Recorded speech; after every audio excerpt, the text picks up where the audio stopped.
hello people. Yes, nandito tayo ngayon sa how do you say this restaurant? Volkanov. Okay, whatsoever. Day off natin, so pupunta tayo dito. Galing na kami dito dati eh. So magba-brunch tayo. Brunch means breakfast and lunch. In short, nagtitipid kami. So pinagsama na lang namin yung kain time namin para isahang gastos. So ayan yung restaurant. Oh, diba? Dito kami nag-celebrate ng birthday dati. So kasama namin si Ampon. Pero si Ampon nagsolo pa. Hinantay namin si Ampon kung nasaan. Ay, tinatanggal niya yan sa parkingan. Ewan ko bakit kasi dito niya pinili. Ang dami namang available na parkingan. Ay nako, people of South Africa talaga. Kayo na bahala magbasa niyan. Pero basta pupunta tayo sa I can see the wine house. Doon lang kami sa harap. Doon lang ako nakapunta sa harapan. Pero di ko alam kung itong paloob. Ay, meron. Ayan, oh. Ganda kasi ito restaurant. Tignan mo naman yung view. Tapos, what is that thing? Ay, meron siyang din, venue para sa mga event. Hanggang doon lang ako sa bungad. Di pa ako nakapunta hanggang dito sa dulo. Meron din silang wine tasting. Pero hindi ko gagawin yun kasi masyadong morning. Wala pa laman yung tiyan natin. Diba? Kaya kakain lang tayo. Yan. Kaya yan. Mainit na malamig na naman. Ito pala ginagamit for market. So minsan meron silang market day. Okay. Ganyan. Oh. Malungkot yung water dam nila. Walang lilies, walang lotus, or walang water blomiki. Ayan, oh. So madami pala dito nagbebenta pag pag market day. Pag meron silang event. Market yung parang bazaar. Ang basa siguro dito is cause effect. Ayan. Kasi parang pinaliktad lang yung effect eh. Ha! Ocean Mountain Fynbos Vineyard. Ayan. Wala sila dyan kung ano yan. Pero maganda yung area. Ito siguro sa wine cellar nila to. Ang haba nitong market booth nila, oh. Ang tagal ni Ampon. Appointment niya 12:30. Anong oras na? Inuna pa nila nanood kaysa kumain. Ako'y gutom na. Ayan pala yung word. Sige, kayo nga magbasa. Ang basa niyan is Morkinov. Morkinov. Whatever. more enough. Di tayo Africa. Pala sila sa pangalan ng restaurant niyan. Basta restaurant.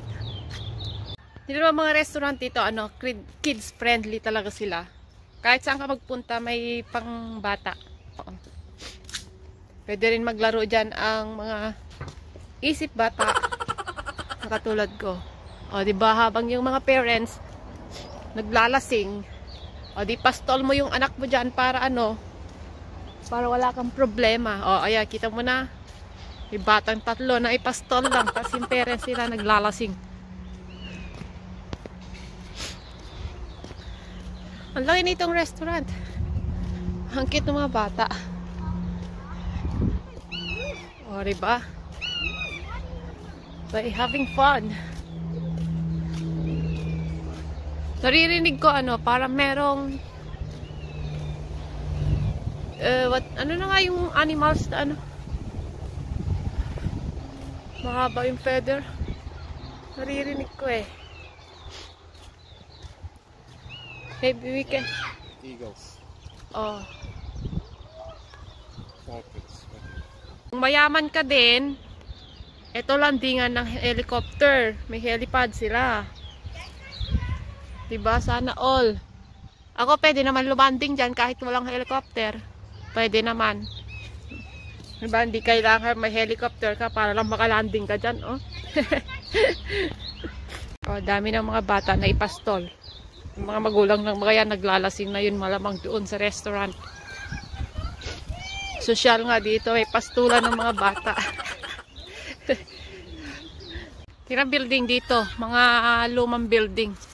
Dito bawal bawal gibain yung mga century house. Mga old buildings. Pine-preserve nila. So, kung bibilhin mo yan, kailangan as is yung labas. I-renovate mo na lang yung loob. Huwag mong sisirain yung original feature niya. Parang ganon. Uy, jacaranda. Tapos na yung flowering season ni jacaranda. May pool din pala. Ang cute ng chicken house nila, oh. Diba? Parang apartment din. Ang tagal ni Ampon, kanina pa kami dito. Mga 15 minutes na naikot na namin yung buong area. Wala pa din siya. May 4 pala na restaurant dito sa area. So, 4 na restaurant, iisa owner. Kaso magkakaiba yung yung sineserve daw. Yung dito sa front, breakfast lang na parang English breakfast, ganyan. Tapos meron pala dun sa likod yung nadaanan natin kanina na, ang tawag dun? Italian restaurant, parang ganun. Basta 4 na restaurant dito. Yung isa owner, o diba? Ginulo pa yung mga customer, di pa lang ginawang isahan. Paiba-iba pa. Ang tagal ni Ampon. Si Ampon kasi maarte yun, di kami pwedeng mag-decide ng kami-kami lang. So we have to wait for him. Pero tinawagan na. Okay, where to go? Ayan yung isang restaurant. Oh. Where are we going? Let's go have a look at the Italian restaurant. Italian restaurant. Okay. So we decided to go to Italian restaurant daw. Kawawa naman yung doo ko. Sunog na naman. Ang init. Dito tayo sa Ito daw Italian restaurant daw. Yan. Okay, so dito tayo sa gitna. Look at this. Italian restaurant. Mother of the King. That statue is so African lady. This is where the underground cellar is. Underground cellar? Oh. Ito daw is underground cellar. Oh, wow. But they said they're Gawaan ng ng wine. To a nightclub. Down the underground. Ooh. Narinig nyo yun?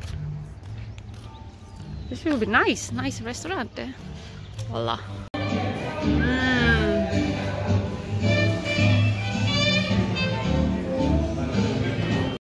Ito daw brandy room area. So you go inside there. And that's the toilet.